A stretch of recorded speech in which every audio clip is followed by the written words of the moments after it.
Thank you so much, Fred, and thank you all for being here. And many thanks go, of course, to Beyeler, to Fondation Beyeler, to Sam Keller, to UBS, to the Hammer Museum. It's exciting, this ongoing series of conversation, and to be back here, because we had a conversation with Mark Bradford here, actually, a few years ago, then with Gabriele Orozco at the UMEX Museum, with Francesco Clementi recently at the Triennale in Milano, with Caterina Grosse at the Haus der Kunst in Munich, Linetti Adumbuaci at the Serpentine, Marina Abramovic at the Serpentine, and most recently also Carsten Höller in Basel, in Rien, at the Fondation Beyeler. It's so exciting today to be with Precious. We've been in conversation 14 times before, since we met actually in 2016, so this is our 15th interview today. So it's a kind of a small anniversary. And we thought for today that it would be wonderful to actually really talk about the many dimensions of Precious's work. Precious as an artist, as a poet, as a novelist, as a theater director, as a musician, composer, as a chef, as a pilot, also as a sailor, as a filmmaker, as a doodler, and also as a fencer. Please give another very warm welcome to Precious. Precious, I thought we could begin with the beginning, because it somehow all started with poetry.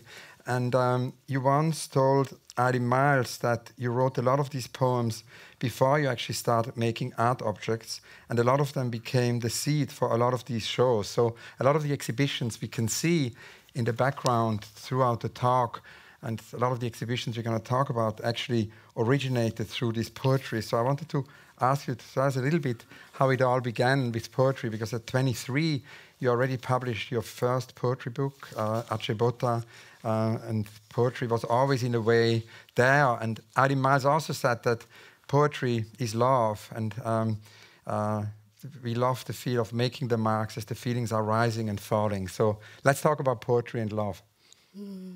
So the thing is, I'm a poet at heart. It just happens to be all I know how to do is translate the world with poetry and language. And sometimes that object becomes an installation, or it becomes an actual object, or it's a space, or I'm feeding you, or it's just the time we spend together. So everything is this non-stop, endless poem that kind of rolls into and crashes into new worlds, and then making portals. My language is just the way that I can translate the world, and some fragments of being able to live and capture moments. And can you tell us about who are the poets who inspired you?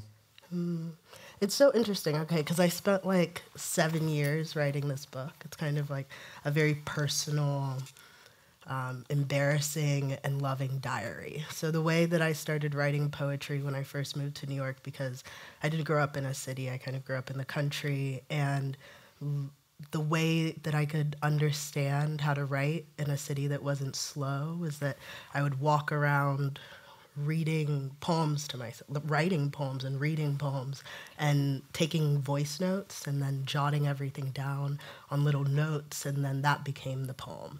It was like this constant note-taking for my life. And then that would form all of these poems, and then these poems became this book called But Did You Die?, which is a very honest book, because it's like all of these situations where I'm kind of like near death, always experiencing like continuous like loss, grief, growth. It's a big book of change for me. So like really coming into a place and then having to reform my language in a way that I could make slowness and sense out of the world around me, which, you know, formed a lot of seeds. My poems are kind of like seeds and prayers in a way that grow into other things or make more worlds. It's like trying to articulate new forms of language, really. And this book, But Did You Die?, was recently published by Serpentine and Wonder and edited by Ben Farmer and Claude Agile. And maybe it would be nice that you could read a poem. Yeah, I would love to read you guys a poem. Okay. Gravity's like, I want to read too.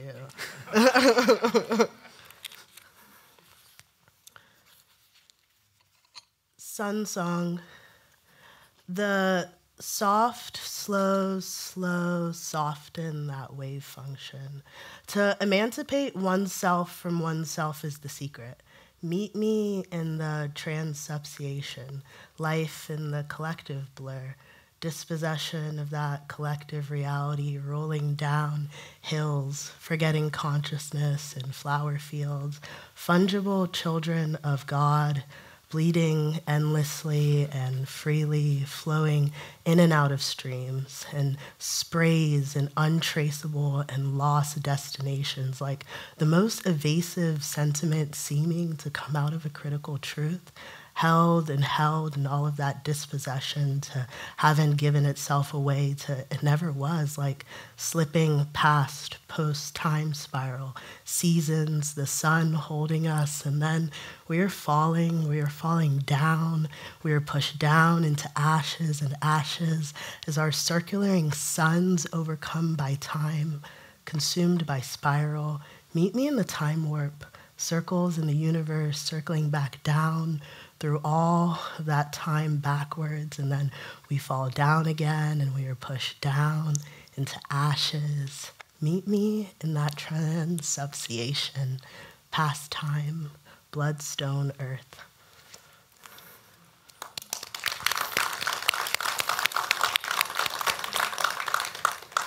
Now, we also wanted to talk about theater, because besides poetry, you also very early on wrote plays, and actually at the Serpentine in 2018-19, we worked with you on a play, The End of the World.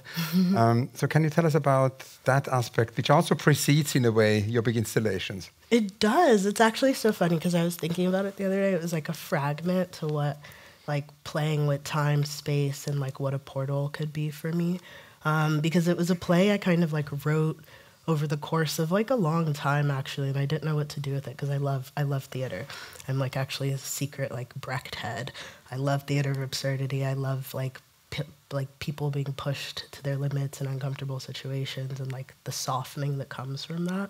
So making this play was about these angels that fall to earth.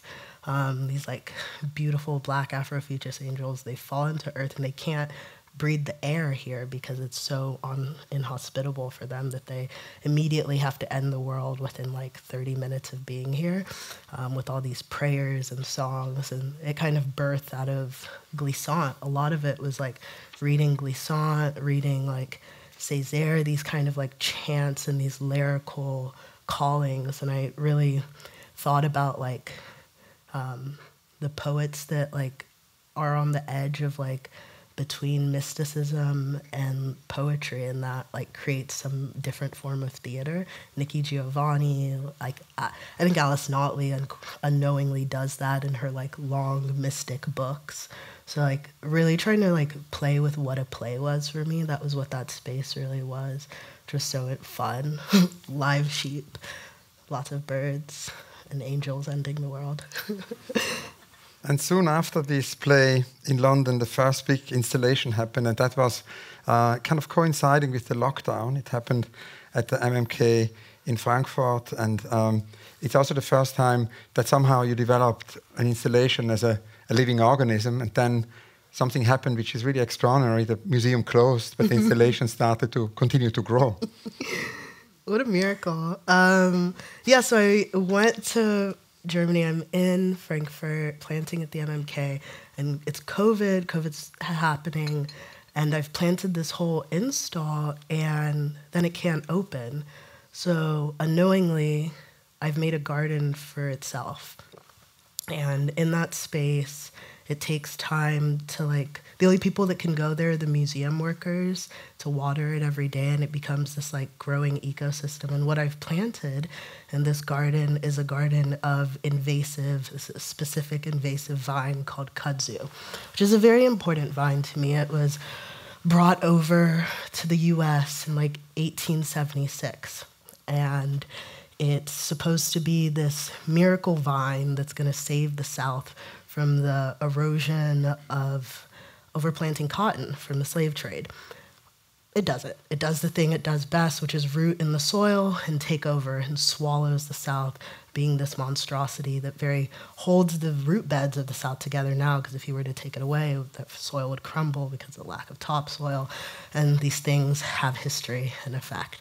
So I'm planting the kudzu in the space to make a declaration of resistance, and what does it mean when something is just there for itself to survive. I'm really into gardens of survival, things that aren't supposed to exist, things that have been deemed invasive or monstrous, and the type of like fascination of creating that language and within our natural ecosystems and how it leaks into our world.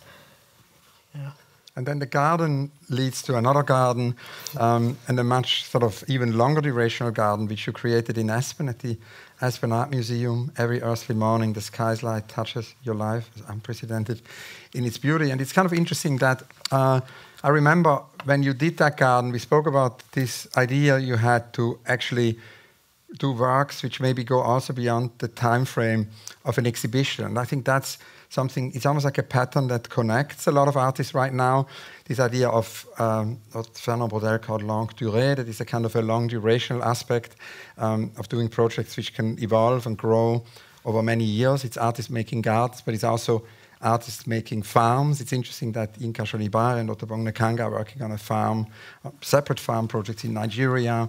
Adrian Villarojas has a farm in Rosario in Argentina. And you talked a lot about this idea of the long duration of this project. Can you tell us about the Aspen Garden? I like to think of my gardens as this like form of coercive desire that rearranges me over time. I like to be made and unmade by my work. So time is this like gift I get, and when I get to stretch it out, like a miracle occurs. And gardens take time, and that's the joy of making this work.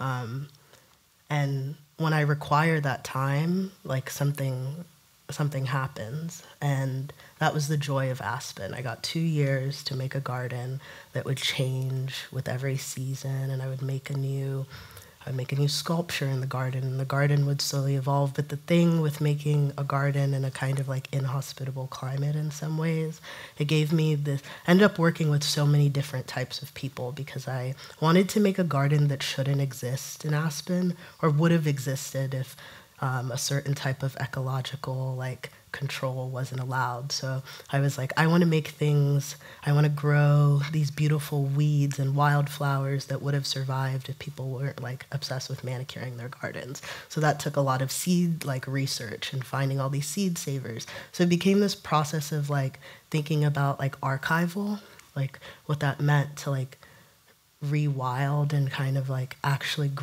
grow things that had been like essentially erased, and making that kind of utopia for them on top of the rooftop of the Aspen Art Museum was just so special. And winter was crazy. I was like, I want to grow like a winter garden, which required a lot of like insane trees and like really working and like learning how to.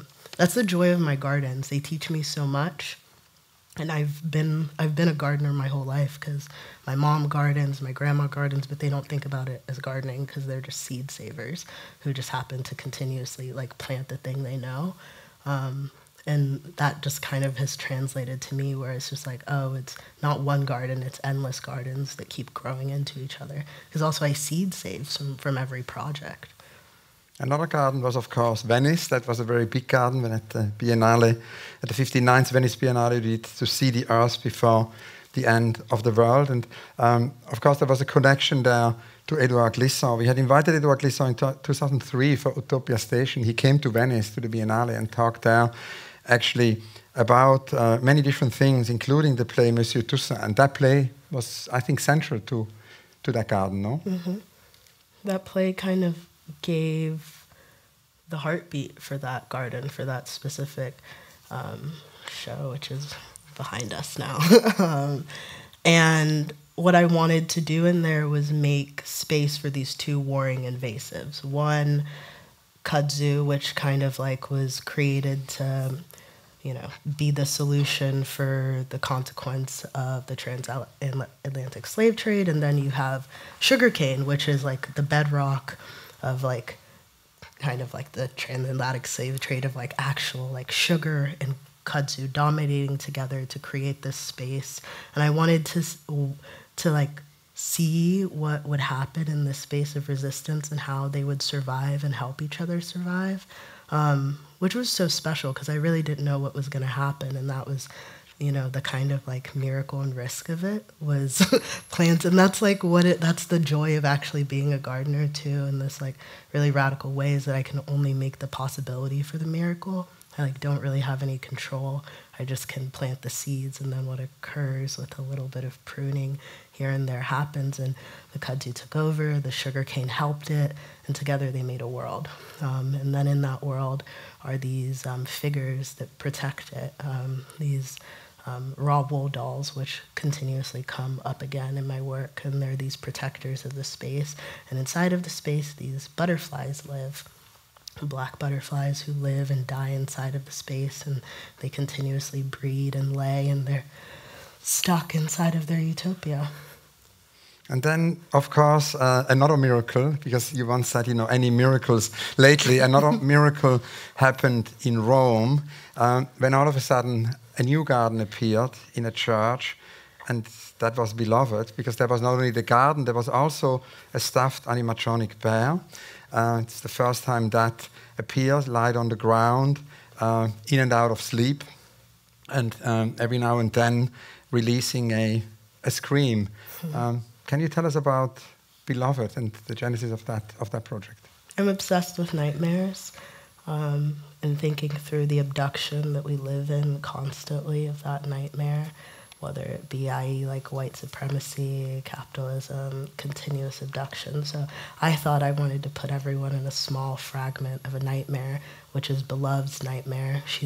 You're in a poisonous garden where everything wants to kill you, because everything in there is actually poisonous or can hallucinate visions, depending on what you eat. And Beloved lays inside of her garden and wakes in and out of her nightmare, and she screams.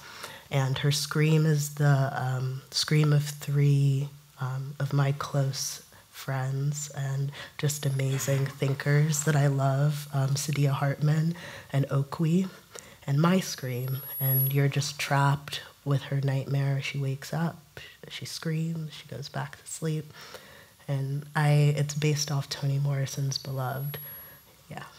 And then, of course, that brings us to the Beyeler Foundation. A whole new, basically, appearance happened in the park there in the context of the summer show.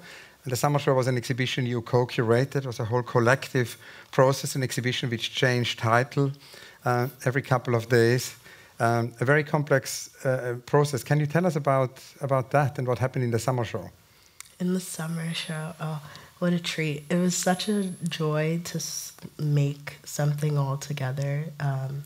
Like, once again, another miracle of like time and space together, and actually like what dreaming collectively can make, which brought like something we didn't know what was going to happen, which was so special.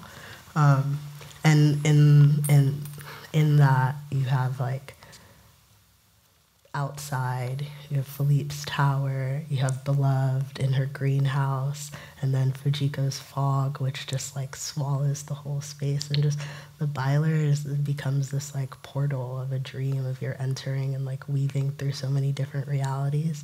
Yeah, it was big portal making.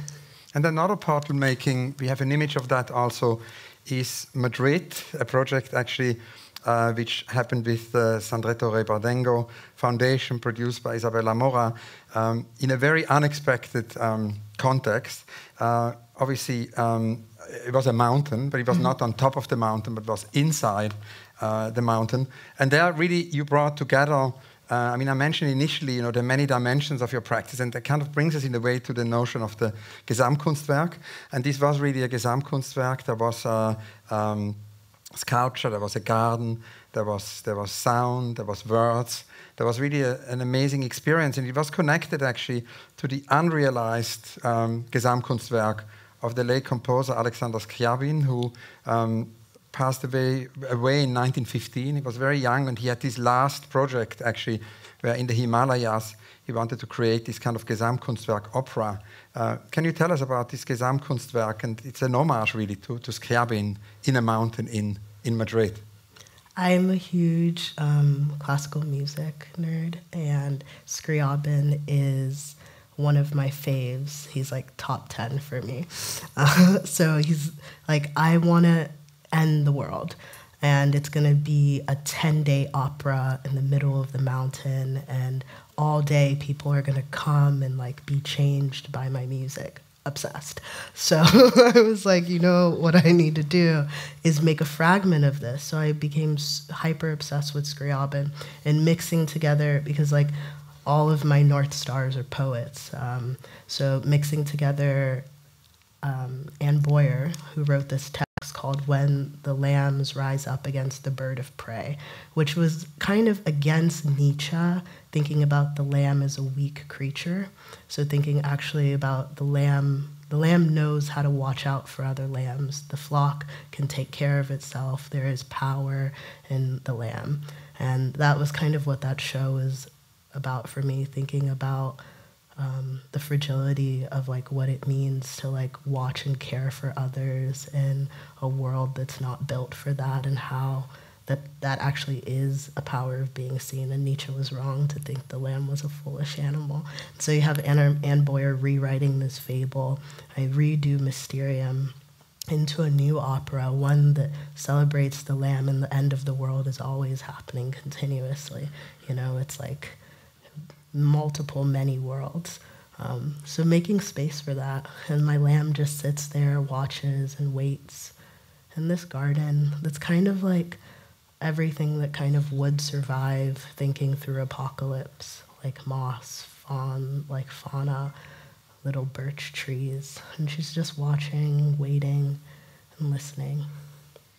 And the Gesamtkunstwerk of Madrid brings us then to Bregenz. You've just opened an exhibition, actually a few days ago in Austria, in Bregenz, at the Bodensee, at the Lake of Constance, in this building by Peter Zumthor. Was one of the early museums of Peter Zumthor, and you took over the whole building. And as this is the most recent project, we thought it would be interesting for everyone here to kind of learn more about this show, and maybe we can go through the different floors, because you took over all the floors, and it kind of begins already at the entrance on the ground floor. There are basically two offices with questionnaires where visitors are invited to participate. And the first thing you ask visitors to do is to paint any animal before answering the questions. Can you tell us about this sort of entry situation in Bregenz and the questionnaires?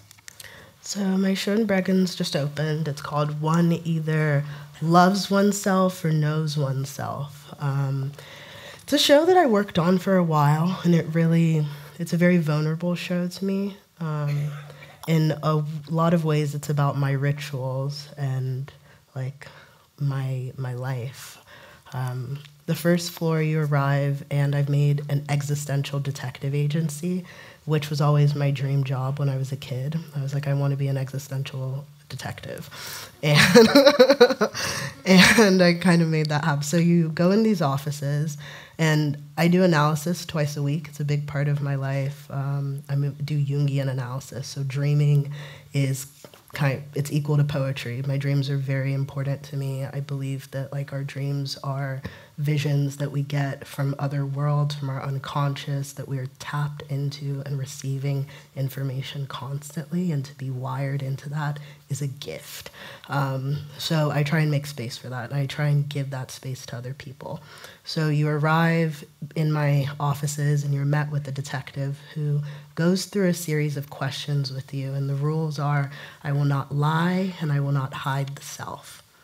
And they're quite intense questions. I'm asking you to fragilize with me. I'm asking you to take some time outside of time and to soften with a stranger, one where you don't turn the stranger to an other, but to somebody that, you know, where you can see the cosmos in another person, where you can actually just allow yourself to fragilize and just, you know, confess a little.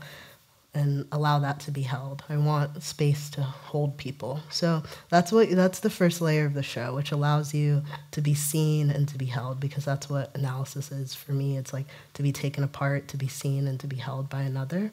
So that's like the gift of the beginning of the show, is like, you're going to need it to get through. And we have the questionnaires here. Maybe you want to read some of the questions? Yeah, I'll read to you some of the questions. It starts off with, how are you not yourself? Describe the last moment you were not afraid of yourself. What are you holding on to that you need to let go of? Describe the last small death of your ego. What did you lose? What found you? What nourishes you with love for others and for yourself? How do you get to peace? How do you locate freedom? Have you found it? Does it know you? Tell me how you speak in a language outside of yourself. What are you a vessel for? What words do you have for complicity, for hardship, for feeling, for grief? What words for connection, for knowing, for joy? What have you left unsaid? What have you withheld? What do you need a language for to say that you are not yet able to say? Think carefully. What do you need to live? What are you pretending not to know? And of course, dreams appear also on that floor a lot. You kind of bring together Freud and Carl Jung. And in an interview actually you did with Katrina and Vegu last year, you speak about dreams and memory. You say a lot of my work deals with memory, archiving and dreaming, creating new cosmologies and dreaming outside of a current primordial fear and anxiety. Can you tell us about the dreaming in that show? Because I'm like, the thing is like, for me, dreaming is like actively something we do collectively together to make our world. And then it's also like these spaces that we have for like finding ourselves, for imagining the self and the world you want to live in, for like just even like knowing yourself deeper, finding the silence of self. So dreaming is like an actual radical tool for me, because I'm really into like making and unmaking other people with, that's the gift. And so in the year, I've also like accumulated this library that's in the offices of like books that help me kind of like find the silence of self, know the self deeper, and like be able to articulate dreaming. So it's like I'm giving you these tools, and then also this like fragmented space to be able to like make that time for yourself, even if you don't have that ritual in your everyday life, because it's like finding the fragment. Even if you can't even answer the questions for yourself in that time, it's like then you, at least it pollinates out into like you're going to tell your partner about it or someone in your life, and then you guys can work through it together, or like at least it like sits with you. So I'm like, and then it goes into your dreams, and then you're like the rewiring of like, you know, neural pathways can build, and you can get inside of you, and like that's how it works. That's how it changes. You also changed the building, the architecture of Zumthor, because obviously, as mentioned, there are these floors, but there is also a stairway. The floors are connected by a very peculiar stairway, and you actually darkened and constricted the stairway. Can you tell us about the kind of transformation of the architecture you did in the building? I got so excited when I went to this building, this very specific Zumthor space, because I was like, oh, I want to make this labyrinth of my dream world. So these steps, I've kind of narrowed them, and they're dark, and you're walking up in this like darkness. You're like in pitch darkness, and you don't know what's in front of you, and so you have to be quite focused. And I think it's quite important to be focused in dark times, crawling through my little world. And the stairways actually do bring us to the first floor, where there is a display of many, many stuffed animals. And made me think also of Charles Magne Palestine, the Fluxus artist and composer who never travels without an enormous suitcase full of animals, of stuffed animals. And you actually said in a conversation that as a child you were often codependent with your stuffed animals. You took them everywhere as your protectors to shield you from the reality of your childhood. So yeah, maybe we can talk about that first floor. Mm-hmm. Yeah, so you walk up from the darkness of the steps, And you are in the first floor, which is these stuffed animals that I've kind of ripped apart and disassembled. And they all have pieces of each other, and they have bird wings, these taxidermied bird wings, and they've been hung on nooses, and the piece is called I Wanted to Kill But Had Nothing to Kill. And they're kind of these like they're quite, they're these fragmented angels, I call them, all these like pieces of each other, all ripped apart. And the violence is there, it's implicit, but then also the absurdity, the absurdity of the violence, the absurdity of like the world we live in, and so they're there in this kind of like, beautiful, haunting way, and they swing from side to side slowly. And they're like trapped in their little worlds, just watching each other. All pieces of each other floating.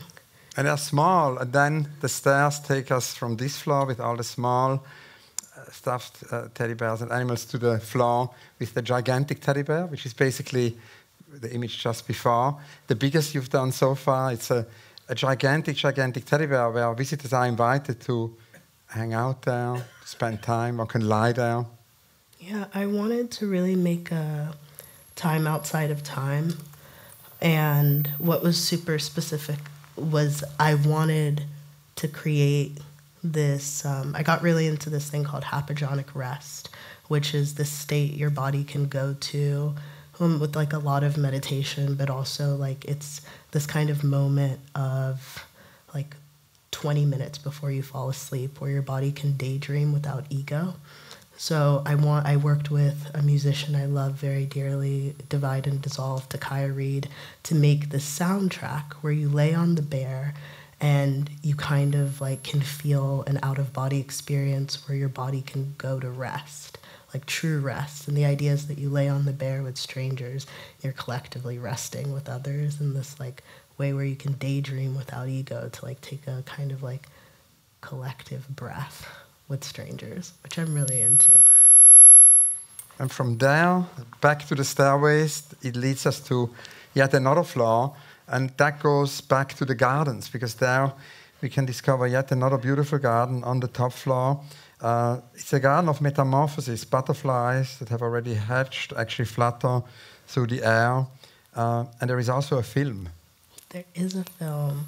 I made this film flying over my hometown, over Cincinnati, Ohio. So that's you as a pilot? That's me as a pilot. I am a pilot. That was like an act. It's a thing I do. It's a big part of my life. I actually like literally got my pilot's license before I got my driver's license. Ohio is the aviation state, so it's like a thing.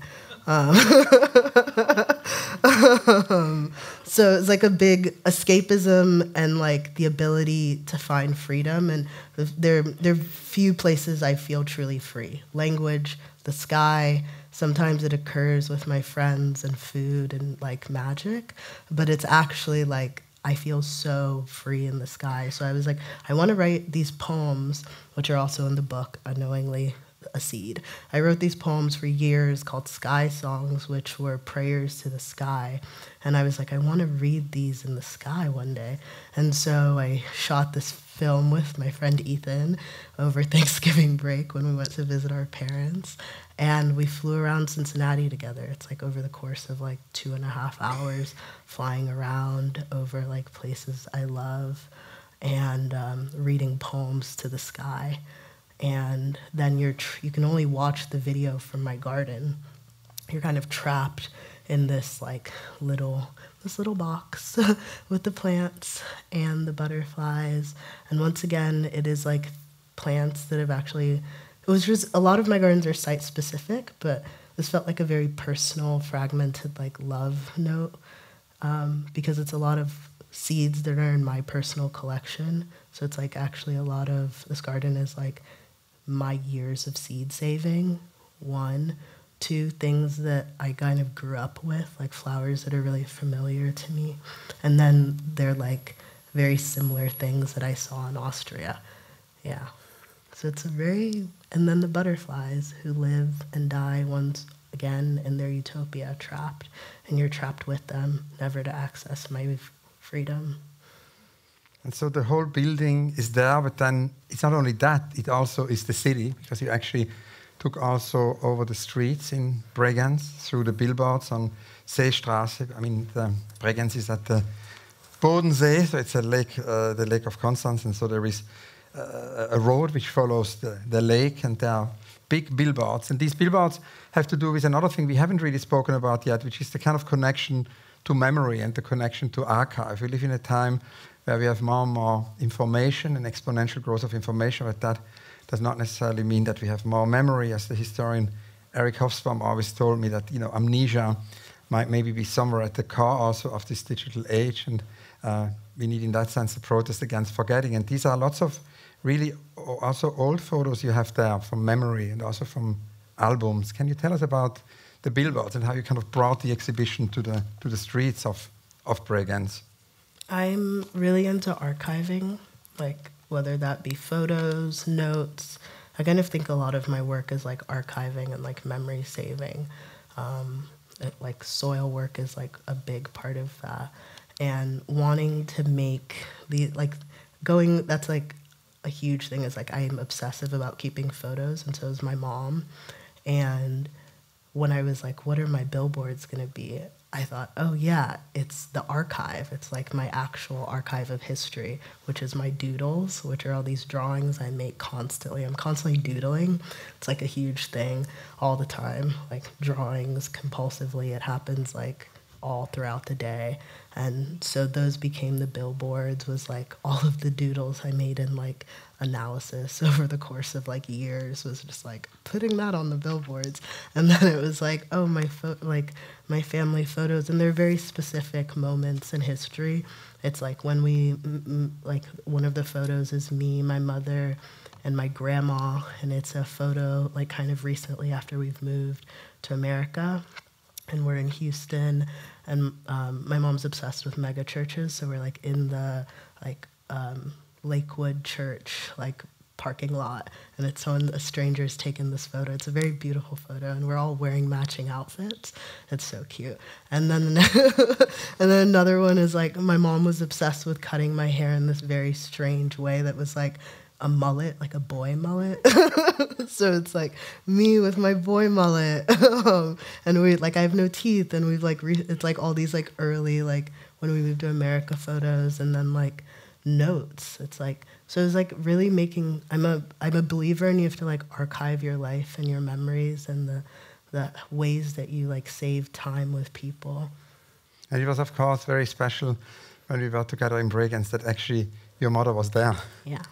Now, memory also kind of brings us to the beginning of the show. It's kind of fascinating that the sort of whole idea of the billboards and memory bring us back to that initial room with Jung and Freud, because of course Carl Jung was influenced by Freud's work, and their correspondence has also been published and very informed by Freud. And it's interesting that Jung worked with dreams and memory. His autobiography is indeed titled Memories, Dreams and Thoughts.